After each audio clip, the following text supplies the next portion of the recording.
تو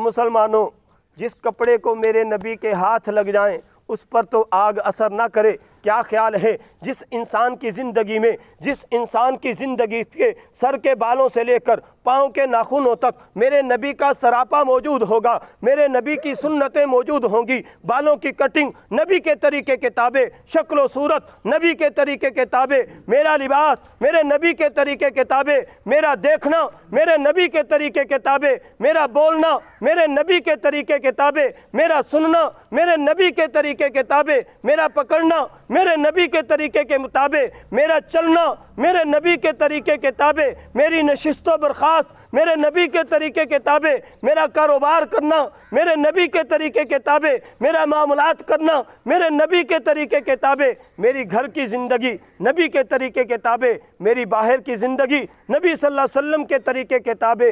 کیا خیال ہے جہنم کی آگ اثر کرے گی؟ سوال ہی پیدا نہیں ہو سکتا جہنم کی آگ قریب بھی آ جائے۔ بس ضرورت اس چیز کی ہے، ضرورت اس چیز کی ہے، آج سے ہم سب تہیہ کریں، آج سے ہم سب یہ نیت کریں، ہم سب یہ عزم کریں، موتو قبل ان تموتو، مرنے سے پہلے مرنے کی تیاری کرنا۔ حضرت ابو درداء رضی اللہ تعالیٰ عنہ تشریف لے جا رہے ہیں، سامنے سے ایک جنازہ آ رہا۔ ایک نوجوان نے پوچھا کہ حضرت یہ جنازہ کس کا ہے؟ حضرت ابو درداء رضی اللہ تعالیٰ عنہ نے فرمایا یہ تیرا جنازہ ہے، اور اگر تجھے غصہ لگے، تجھے ناپسند لگے، تجھے ناگوار گزرے، پھر یہ میرا جنازہ ہے۔ اس نوجوان نے عرض کی حضرت میں تو پوچھ رہا تھا صاحب میت کون ہے، آپ تیرا میرا لے کر کھڑے ہو گئے۔ حضرت ابو درداء کا جواب سنیے اور دل و دماغ پر نقش کر لیجئے۔ فرمایا کہ اے میرے بھائی، جو بھی اس دنیا میں آیا اللہ کا اعلان ہے کل نفس ذائقۃ الموت، موت کا پیالہ چکھنا ہے، موت کا ذائقہ چکھنا ہے، اس دنیا سے جانا ہے۔ تو اے میرے بھائی اس نے اپنی باری بھگتا لی ہے، اور اے میرے بھائی وہ اس دنیا میں آیا تھا، حضرت اسرائیل کا سامنا کرنا تھا، وہ کر چکا۔ اس نے موت کا پیالہ پینا تھا، وہ پی چکا۔ موت کی تلخی اس نے دیکھنی تھی، وہ دیکھ چکا۔ اے میرے بھائی اب نمبر تیرا ہے یا میرا ہے؟ اب نمبر تیرا ہے یا میرا ہے؟ یعنی حضرت ابو درداء یہ پیغام دے رہے ہیں کہ اس وقت یہ غور و فکر کرنے کی ضرورت نہیں کہ صاحب میت کیا ہے یا اس پر کیا بیتی، بلکہ غور و فکر کرنے کی ضرورت یہ ہے کہ مجھ پر کیا گزرے گی، میرا کیا گزرے گا، میرا کیا بنے گا۔ تو میرے دوستو، اللہ نے یہ زندگی ایک مرتبہ دی ہے اور اللہ نے نعمتیں دی ہیں۔ آج اللہ نے انسان کو تھوڑا سا اختیار دیا ہے، تھوڑا سا۔ ہم اپنی مرضی سے دیکھ سکتے ہیں، اپنی مرضی سے بیٹھ سکتے ہیں، اپنی مرضی سے کھڑے ہو سکتے ہیں، یہ تھوڑا سا اختیار ہے، کوئی لمبا چوڑا اختیار نہیں ہے۔ اور میرے دوستو، لیکن اس زندگی میں بھی اگر مجھ کو اور آپ کو کوئی بیماری لگ جائے، کیا خیال ہے ہم اس بیماری کو خود سے دور کر سکتے ہیں؟ یہ ہمارے بس میں ہے؟ دنیا کے کسی ڈاکٹر کے بس میں ہے؟ دنیا کی کسی ٹیکنالوجی کے بس میں ہے؟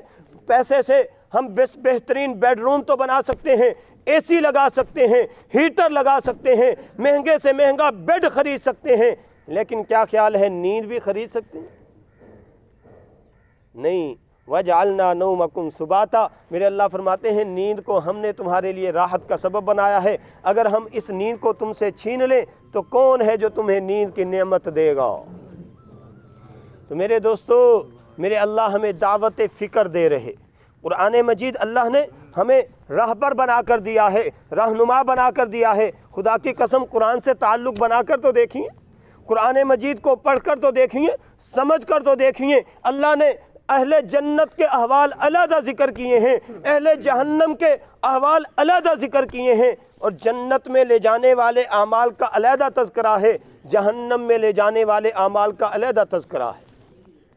ہر چیز اللہ نے کھول کھول کر بیان کی ہے، ہر چیز کو اللہ نے وضاحت سے بیان کیا ہے۔ اور پھر میرے اللہ کیا ارشاد فرماتے ہیں، وَفِي أَنفُسِكُمْ أَفَلَا تُبْصِرُونَ، اے میرے بندے اگر تجھے رب کی ربوبیت سمجھ نہیں آ رہی، رب کی